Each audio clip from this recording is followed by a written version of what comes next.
Welcome to Bobby Owsinski's Inner Circle. I'm Bobby Owsinski, and this is a show all about music, music production, and the music business. My guest today is Dirk Ulrich, creator of the Plugin Alliance and Brainworx. But first, there's some good news in the music business. The music business is actually growing, and it's growing at a pretty good pace so far this year. Global revenue is up 3.2%. And in the U.S., it's up 8.1%, believe it or not. So this is really good news, and it's all according to the RIAA. So where is this increase coming from? Well, as everyone has predicted, streaming. And yes, it's because so far there's a lot more people that are subscribing to streaming just the way everyone thought it would be, but it happened a little slower than everybody thought. Worldwide, there's about 85 million streaming service subscribers. And of course, the prediction was once we got to 100 million, that would kind of ease the burden on the music business and we'd kind of be back in the good times again. And it certainly looks like we're getting there. Certainly the revenue is about half of what it was at the height of the music business. But again, it looks like there's lots of room for growth here in streaming, and there are new deals being made. And it looks in general like things are just getting better in the whole music industry, which, wow, we thought we'd never say that. If you look at Spotify has 40 million paying subscribers so far. And Apple, who's only been in business for about a year with Apple Music, they have 17 so far. So even though they're a distant second, don't forget, it took Spotify a good 10 years to get to 40 million, and it only took Apple a year to get to 17. So it looks like there's lots of room for growth. It's good news for the music business and everybody in it. The pie is definitely getting bigger. We've bottomed out, so to speak, and we're on the way back up. And this is good news for everybody. If you have any questions or comments, send them to questions@BobbyOInnerCircle.com. Don't forget to check out my 101 Mixing Tricks program and my other online video courses at BobbyOwsinskiCourses.com. You can also check out my music industry and music production blogs. Just go to BobbyOwsinski.com to find the links, and there you can also read excerpts from my books. A couple of interesting things on the music manufacturing side of things. Two big companies that we all know about, we all have heard about for years and years, have been acquired. One is DTS. DTS was acquired by Tessera Technologies for about $850 million. And Tessera is a semiconductor packaging company. So they started packaging and bonding semiconductors, and eventually they got into imaging. So DTS looks like it's a pretty good fit here. We still don't know what's going to happen with the people. It looks like there won't be any layoffs. We don't know what will happen with the DTS name. Still too early. But the good news is so far there's been no layoffs, and it looks like things are going on for anybody who's using DTS. It doesn't look like there's going to be a problem in the future. The other company is THX, and we've all seen THX when we've gone to the movies. THX stands for Tom Holman Experiment. Tom Holman is my mentor in surround sound. He's also the originator of 5.1, the whole concept behind 5.1. Tom used to be the chief scientist for George Lucas, for Lucasfilm. And one of the problems that George Lucas had after the early Star Wars success is the fact that they do this great job of mixing a film, and then they would send it off to theaters around the world, and it would sound horrible. The reason why was there was no standardization in playback systems in movie theaters. They had what's called the X curve, but it was really outdated. It was from the 20s. So Tom tried to make a standard, and he did. He wound up making it THX. And it was a standard for playback systems in movie theaters. So whatever it sounded like on the dubbing stage, it would sound like in whatever theater that you went that employed THX. And THX was a way of tuning the speakers, and it was also a whole set of speakers and amplifiers and just a whole playback chain that would be standardized from theater to theater. Now, Tom never made a dime out of this, believe it or not. All of the money went to Lucas. And that's one of the things that's been totally unfair because Tom never really got the recognition for this. THX eventually spun off and tried to go consumer. And they try to do the same thing with home hi-fi systems, home theater systems, even studios, home studios. But that never really caught on. So eventually, after all the theaters had kind of been saturated with THX. There was no place else to go. And THX has been kind of running on fumes for a long time. So the company has recently been bought by the gaming peripheral manufacturer Razer. THX will still remain independent, at least for the time being, and all the employees are going to stay, which, once again, it's a really good thing. It looks like THX will be used in gaming. Now, when you think about it, this is the perfect environment for THX, or for some playback standardization. So if I had to bet, I would think that at some point in time, we're going to see a THX or THX-like environment for the gaming system. So anyway, there we go. 2 big names in audio have now been purchased, and we'll see what happens in the future, if the names will pass into history or they'll continue as is. My guest today is founder of the plugin company Brainworx and the Plugin Alliance, and that's Dirk Ulrich. Dirk was a successful studio owner and producer when an idea for a piece of outboard gear turned into an extremely popular plugin and launched him into the world of music software. I spoke with Dirk via Skype from his office in Germany. You have quite an interesting past before you got into the plugin world. So let's go back to when you first got into music, because I understand that that wasn't your first choice, right? Music wasn't my first choice? Yes. Well, I mean, it was my hobby and my passion when I was a teenager still. And then I decided to do some regular education, though, and I started even studying law in Cologne, in Germany. But at the same time, I also, because I was playing in a band and I started recording my own stuff and I had a little demo studio, I started recording friends' bands. So at that time, I decided to actually go all in and start a studio and even a little label at that time, little publishing company. And yeah, so ever since I was, I think, 24 or so, I've been doing music, basically. You had quite a lot of success in the studio business, didn't you, with your own studio and then in production? Yeah, I started producing all the local punk and metal and rock bands at that time, and people seemed to dig my guitar sounds especially, and that was probably because I was a guitar player myself.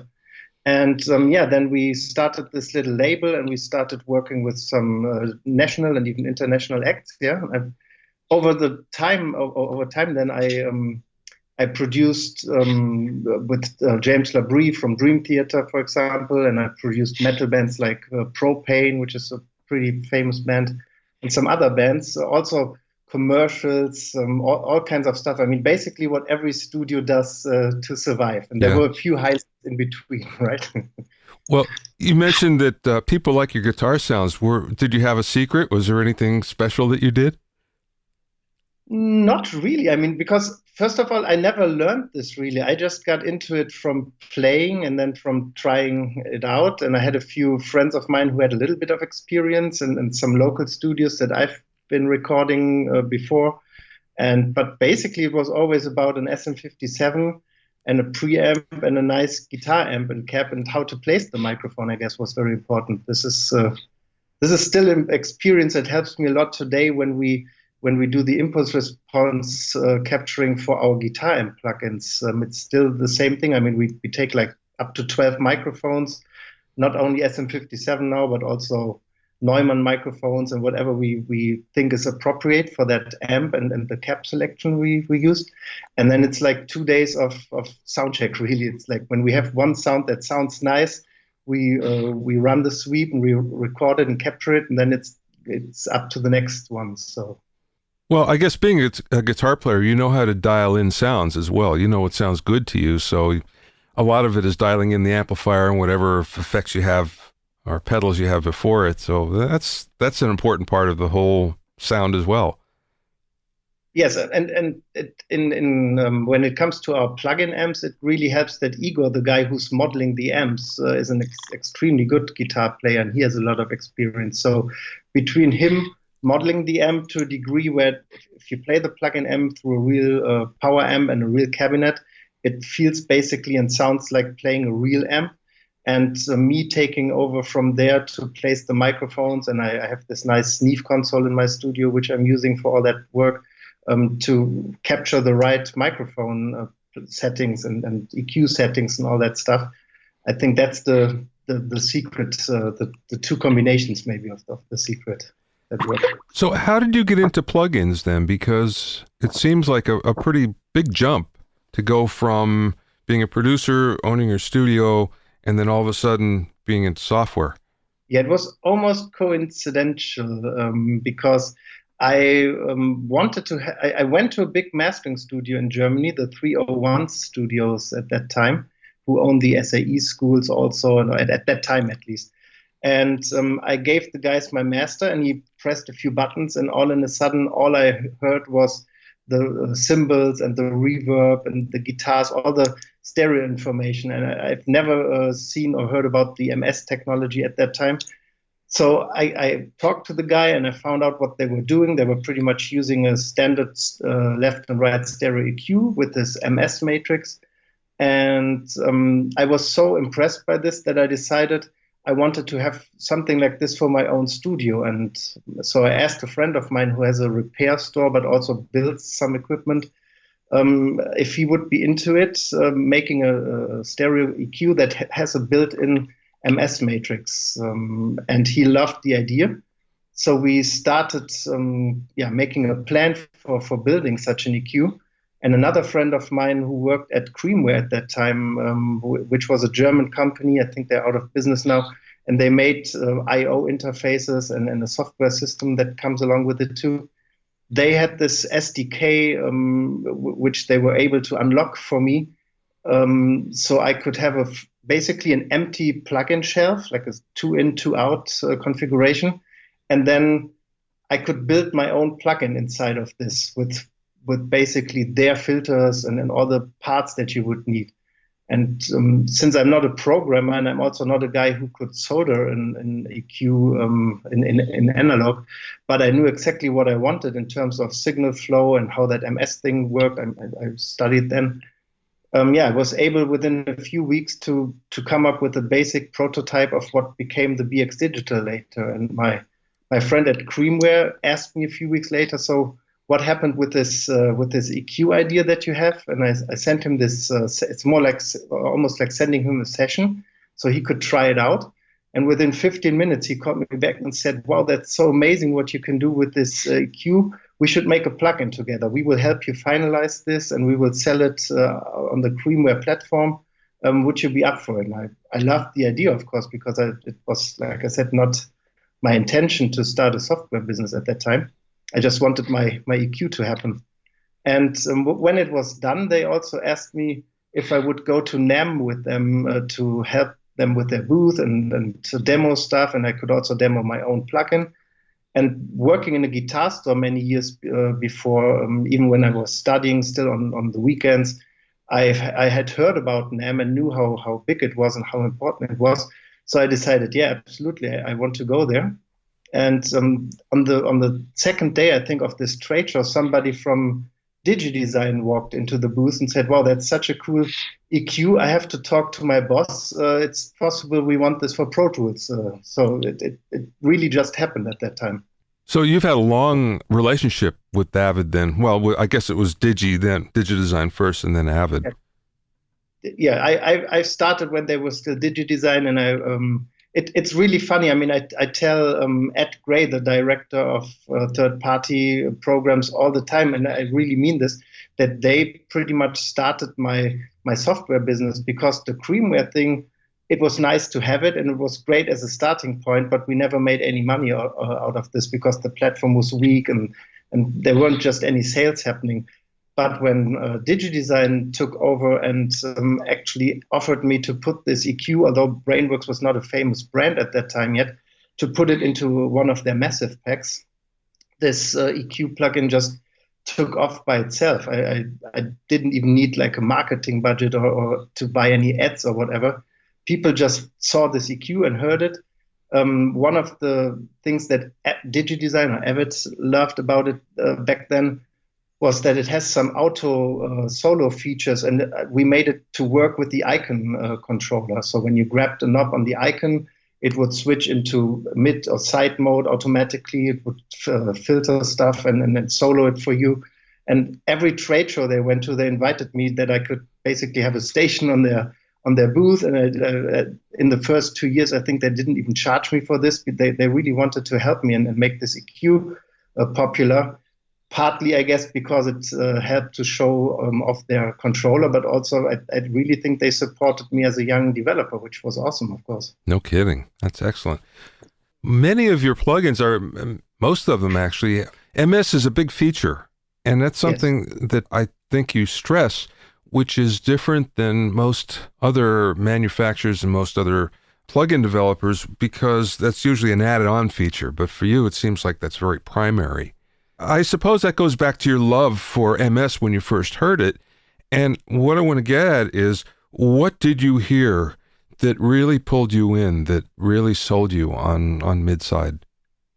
There were, it's true, what you say is true. And when I learned about the MS system and how you can make it work and how you can achieve it, I totally I dove into it, or I got into it completely, and I experimented with it a lot, because at that time I was then starting to create plugins, and also during that time we then hired our first programmer, because with this massive pack from DigiDesign took off right away, and it brought us our first big check, especially compared to what I earned before with running my little studio. I mean, I made some money, I survived on it, but it was not that I produced number one hits, especially because I focused on rock and metal a lot. And for that kind of music, MS was actually unbelievable what you could do with it, like to separate, for example, bass drum and snare and vocals from guitars and stereo synths and effects and all that stuff, and then really widen these tracks. And maybe when you have a problem, let's say you have a singer in a master and some sibilance problems, you can fix the sibilance problems in the mid channel without making the whole mix dull. So you could boost high frequencies still on guitars and cymbals and keyboards. And all that stuff was so impressive to me in the beginning that I really experimented a lot. And then I think it was just a natural thing. There wasn't a big business plan at that time to become the number one MS brand or something like this. I just had ideas.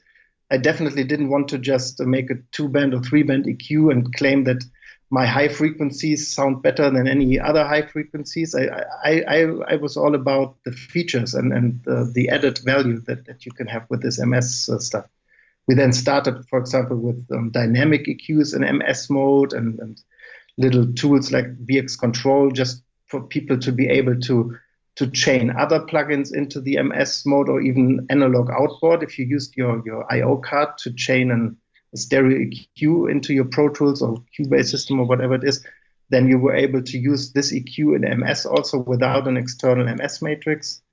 All that stuff, and people loved the idea, and I think we got a lot of write-ups also from magazines and really great reviews at that time, because there wasn't anything like it. And of course, there were tons of EQ plugins already and compressors, but there was just something new in our plugins. And so I guess that's why it took off and why people liked it. What's your favorite MS trick? It's actually, I think, one of the coolest plugins we made is a very easy plugin called BX Boom. And it uses MS technology to really make a bass drum jump out of a mix, if you want, without destroying the mix, though, in a really easy way. It's just a one-knob plugin, and it's amazing because it even works on a final master. I don't even need the individual tracks to do this, and this is one of the coolest tricks, I guess. Yeah, that is very cool, definitely. Sorry. Little story. Yeah. I heard this one. I got invited by a live mixing engineer. He was mixing Supertramp at that time, and they played a soccer stadium near my hometown. And he said that was on a TDM venue system. He said he had a little issue or bug, or he wanted me to check what this plugin did. So he invited me to the show together with my girlfriend, who's now my wife. And we sat on a big case next to the mixing console in that soccer stadium. He said, check this out. I'm going to switch BX Boom off for a second. And the whole drum kit and the whole sound really collapsed in a way, especially on this huge speaker setup in a soccer stadium with subwoofers and I don't know how many thousands of watts they had. And for like a few seconds, he let it in bypass mode. And then when you switched it back on, it was such an awesome experience to hear what this thing does, this one little plugin, what it does to the whole sound basically of the band in that stadium. So that was pretty cool. Well, how did you develop that? Just out of curiosity. So what was the impetus for development of this particular plugin? We have one plugin that's called the BX DynEQ, and it's a dynamic EQ.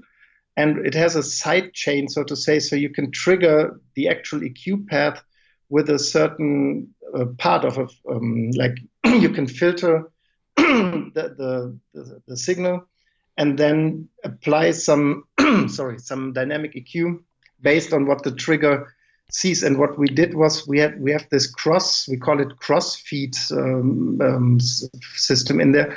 So you could EQ the side channel, for example, based on what the mid channel reacts to or what it has, and vice versa also. So I found out that if I push away some of the side information in the mid range, whenever the bass drum hits and then I boost some really low ends on the mid channel, it really brings the bass drum up front in a mix since we're making room for it more or less in the side information, it doesn't really disturb the mix. And so you don't need external side chaining, and it works great. But the basis for this was the BX DynEQ, the bigger EQ, and basically BX Boom is one preset that you can achieve with BX DynEQ, and we just reduced it to the threshold parameter, which is the bass drum in the GUI. And so you can't tweak it. You can't tweak the attack and release times and the frequency and all these details, which you could on the bigger plugin. But we put 3 different frequencies in that work most of the time, and then you can switch from low to high. And so it's a very easy to use plugin with a big impact, literally. So let's go there for a second. Mm-hmm. How important is it to get the user interface right? And does simplicity sell, or do more features sell? What have you found? I think it's both, but in between doesn't work great. We definitely, there are people who love plugins with 40 parameters and all the knobs you can tweak and the total geeks. And even our most successful plugin ever is BX Digital, the first one that we made. And since it's a 2-channel EQ, and you need both channels if you want to EQ M and S individually, and then it has added features. It has got to be like 50 parameters and knobs in this plugin, and it's very successful. It's not very easy to use for somebody who doesn't understand at least the basics of EQing and so you have to be a little bit experienced, I guess. But then on the other hand, we have plugins like BX Boom, or plugins we did with partner companies like SPL, the Transient Designer, which has just 2 knobs and it's very effective in what it does, or the de-essers from SPL. And those plugins are extremely successful too. So I think if you try to make a Transient Designer, but you need like 40 knobs to dial a sound in, that would probably not be very successful. So I think getting the GUI right is absolutely essential. And also I think it has to look nice, or at least appealing to the people who are the potential users. I think there's a difference in maybe a heavy metal guitar amp plugin versus a mastering limiter plugin, for example. It will probably be different people using it to a degree. Of course, you will find the metal guy that also masters his own music. But if it's dedicated studios, then probably the mixing and mastering studios will look slightly different from the recording studios. How did Plugin Alliance come about? Because first of all, you had Brainworx, and Brainworx was successful, but it's a jump to go to the Plugin Alliance. So what brought that about? Yes, that's a good question. Probably in 2010 or even 2009, maybe, we started working with SPL. I knew some of the people there, and I had seen that Universal Audio released the Transient Designer plugin as a licensed plugin, but it was a Universal Audio development. And so I approached them and said, look, for 3-4 years now, we're selling plugins and we're doing great with it, and we have a really decent programmer. We established this the framework, which we're still using, and of course we built upon it, which enables us to make plugins that work on Mac and PC and for all these different formats, including TDM at that time. So I proposed to them that we start a partnership and we would do SPL plugins, but we would actually make them for them or develop them for them, but we would sell them from the SPL website. So it's really official and it's their product, and they loved the idea. So we made that partnership. We started that partnership. And when we saw that this is working great, we also signed Elysia and then Vertigo at that time, and we developed more and more partner plugins. And at some point, it just got really crazy because we were hosting 4 web stores now for Brainworx, for Elysia, for Vertigo, for SPL, and some of these web stores, like the Elysia, the Vertigo, had only one plugin basically. So I had the idea. It would be great if we could put all the plugins on one website. And at that time, also the iLog system got cracked. And so the copy protection and the licensing scheme which we used was really not in that great of a shape. And so Herman from SPL and I decided that, I mean, we were still selling plugins, although the iLog was cracked. So we weren't that afraid anymore that this was really the absolute key to it. And there was so much hassle with the system. So we decided to start that I would start Plugin Alliance and we would develop our own licensing system, which the priority was to make it really easy for the user. You wouldn't need a dongle and all these things. And so this way we were also legally allowed then to inform our users about releases from other brands. I mean, it was I couldn't just take my Brainworx newsletter at that time, or the list of that newsletter, and send them an email about new SPL plugins, although I even knew from users that they were actually very interested in it. I saw that on Gearslats because people found out that we were the guys behind those plugins. And so I think it was just an obvious idea to combine the plugins. And this, for me, was then the big chance. I've always been a big fan of the US. My grandfather took me to the United States when I was 11, I think, for the first time. He used to work with Ford when he was younger, and even in the US for a few years. And I've worked with companies like Mackie before on conventions. I demoed their gear to people. So I've always been a fan of the American marketing and all the coolness factor that a lot of those companies add to their product. So I thought it would be really great to establish this company in the US and try to find a few American people to help us, because basically everything we do, including this interview now, is in English. I mean, all the manuals, all the videos we do. When we talk to VIP artists like mix engineers or mastering engineers that want to use our plugins and then maybe want to have a direct connection to the company, everything is in English. So I thought it would be really great to start the company there, have our guys drive to Los Angeles once a month and do some video interviews and stuff like this. And we started this in 2012. We have an office in the US now since 2014. And so far it's been really great. I mean, we've added more partners, and we're working with more American partners also, like Millennia and other guys. So it came out of the need, or it started out of the need to combine all these plugins that we have had on one website, and we really didn't want to put it on the Brainworx website, because SPL, for example, said, it's cool to have one combined website, but we don't want this to be like the Brainworx SPL Transient Designer. We want it still to be the SPL Transient Designer, and I love that idea because I think it's very credible. We work together with the partner companies closely. They help us even to finalize the plugins with listening sessions and shootouts. So that's good. It's a brilliant idea. I thought that Plugin Alliance was a marketplace for third-party plugins, and I didn't realize that you were the developer for those. Are there any third-party plugins that you don't develop? Yes, by now they are. In the beginning, it was basically Brainworx plugins, and then plus the plugins the Brainworx team developed for partners. But over time, we made our system available for other developers, especially the licensing system. And of course, we have we have a huge email list now where we can inform users. People love the idea that they can buy different plugins on our website and get discounts if they buy more than just one plugin, but they can select from different vendors. And companies like Unfiltered Audio and Lindell Audio, for example, they completely do their own development. And just when the plugin is finished, we give them our licensing technology, so they get the Plugin Alliance toolbar.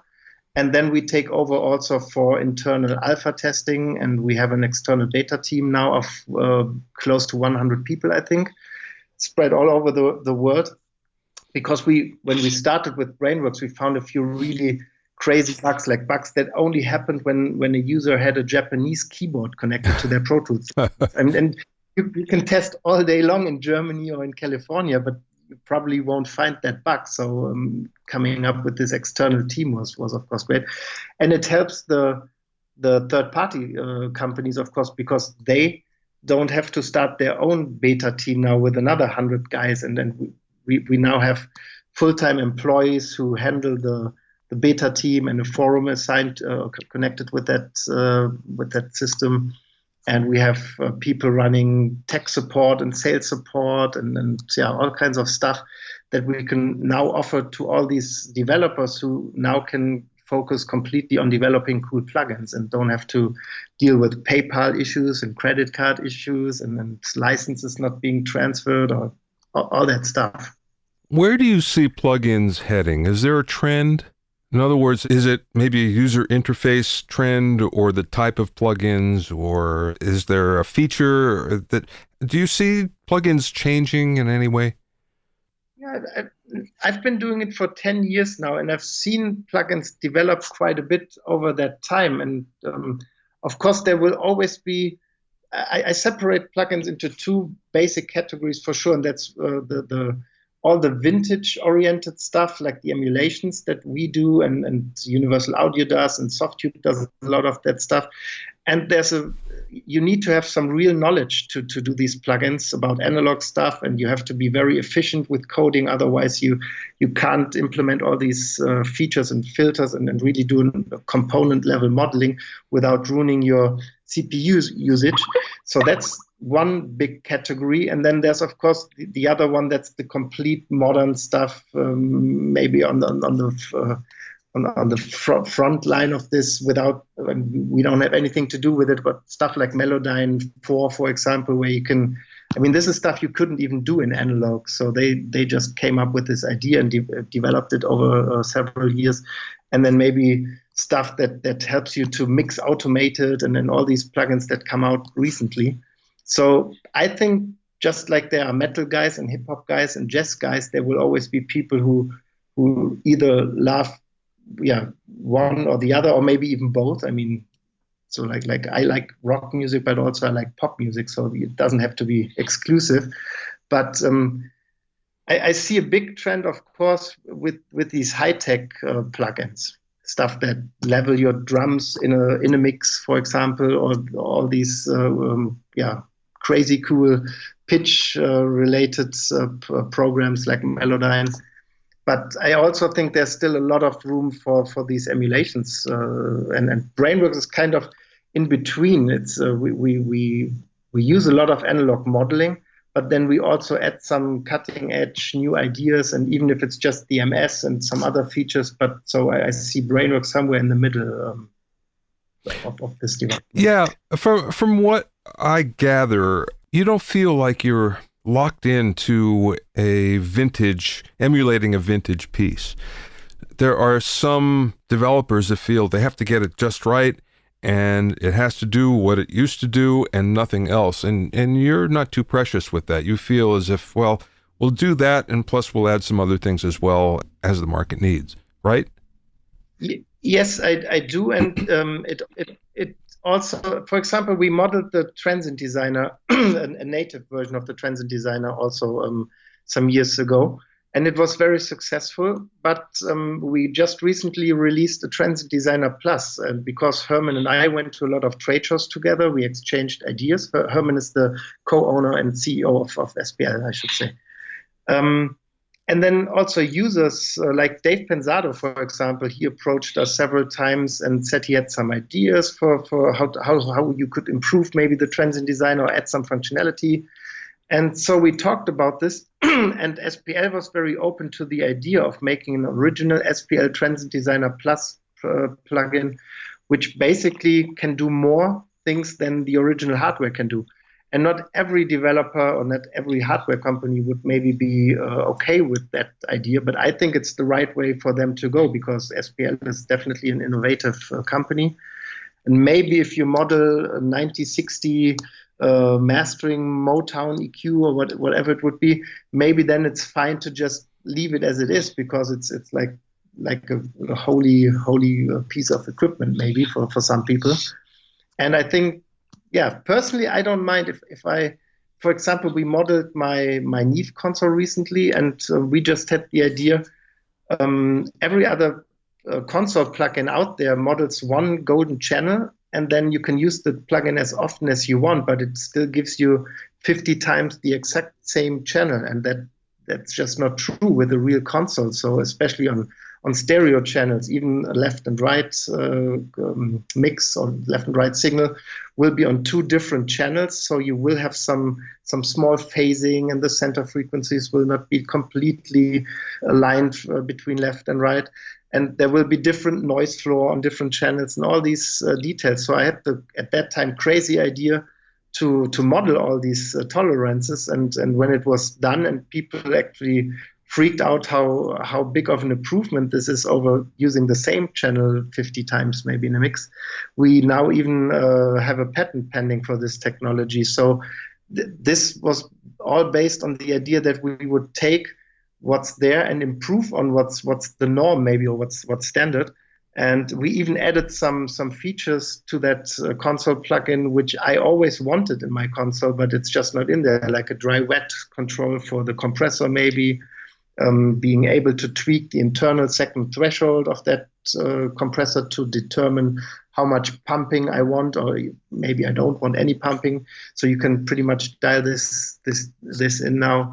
And I wanted the high pass and low pass filters to have a wider range forever, especially the high pass filters. I thought they were too limited with the 300 hertz or whatever it is. And so we just went ahead and did it. And this plugin is one of our most successful plugins ever. So that tells me that people out there like the idea and will actually use it because it works for them. And I haven't tried that one. Which one is it?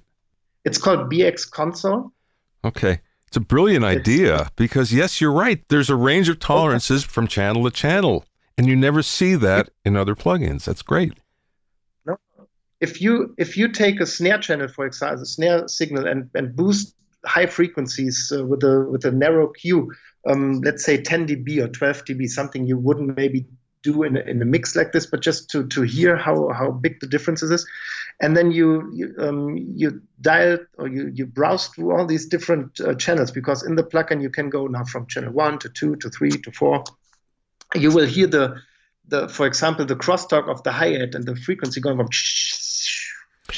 I mean, every channel sounds a little bit different really. And what we did is we had a suspicion that this was going on, and when people still say that, oh yeah, but an analog mix is always wider and bigger, doing all this MS stuff, I know that when you crank up the stereo width, which basically gives you phase problems if you overdo it, but people will tell you, oh, this sounds better because now it's wider and has more depth and 3D and whatever it is.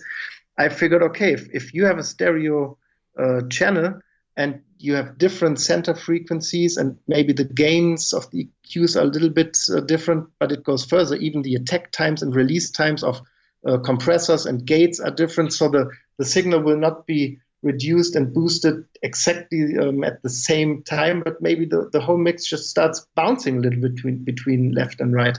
And so we had this suspicion, and we investigated. And then we found that there were 150 components in each channel that have an influence on either center frequencies, noise ratios, attack times, release times, all that stuff. So we we checked what all these either manufacturing stated tolerances were, or we even measured them. And so we came up with this concept of basically applying all these tolerances to the plugin model. And then we put 72 different channels into that plugin, just because my board is also 72 channels. And it's actually very impressive when you have stereo channels and you like maybe a stem mastering with 24 stereo pairs, and you mix them together. And when you switch from analog stereo mode to digital stereo mode, which would give you the same channels again, there's a huge difference. And it's exactly what people always say. It has less stereo width and less depth when you go back to the digital version. And so this whole tolerance thing seems to be a big part of what people love in their analog consoles. And which is funny, because the analog guys always try to reduce these tolerances to a minimum. Of course, they have hand-selected parts, and they charge you more because you're using 1% tolerances, resistors, and then all these just to try and minimize it to as much as they can. But you will never get rid of them. And yeah. Well, that's brilliant. I have to try that because it sounds great. And I would think that it would change how the MS function works as well, because you have a lot of tolerances. And so the phase is going to be different, and that will mean that MS will work differently. Am I right? Yeah. Yes. When we started, one of the reasons why BX Digital was so successful was that mastering guys actually loved the internal MS matrix, just because it was absolutely perfect. I mean, in digital, it's so easy. You combine left plus right is M and left minus right is S. And that's a mathematical thing in the computer, of course, so it's absolutely accurate. And in analog, it's so hard to even build a totally accurate and perfect and phase coherent MS matrix. So I think when we started, this was one of the reasons why people loved this MS EQ. But with everybody still missing some of the cool features that analog gave you, like the warms maybe, and even some of the saturation and distortion and noise and whatever it is. I think this is really one of the, when you asked about where are plugins going, we are now developing more console plugins, which will come out sometime in the future, with the same features basically as BX Console. BX Console is a Neve console emulations. Obviously, there are a few other consoles you could think about that would make sense that people would want, and that would make sense for us to model, and who would also benefit from that patent pending feature now. Last question for you. What is the best piece of music advice or music business advice or just straight business advice that you either learned along the way or maybe somebody imparted to you? Well, it's so funny, because for when I was running my studio and also my little label and my publishing company, I was really trying to plan for success. And we had to borrow some money from a bank to buy a studio at that time, and we needed to give them business plans and all that stuff. And I always survived, but I never really made a lot of money. So the funny thing is that when I started something that I didn't even see as a business in the beginning, which was this plugin development, this was when it really started to take off. So maybe it's follow your dreams or your passion, because this was really what, in the end, I mean, not that I didn't love the music production. I was very much into it, and I still do it when I have some time. I mix some music for people still, and I master some music. But I think just like it's the opposite probably of this tendency right now for everybody to start startups. I mean, everybody has a startup and is just trying to create a company that they can sell 2 years later for $15 billion if possible. And maybe, that might work. It's like gambling, really. For a few people, this might work.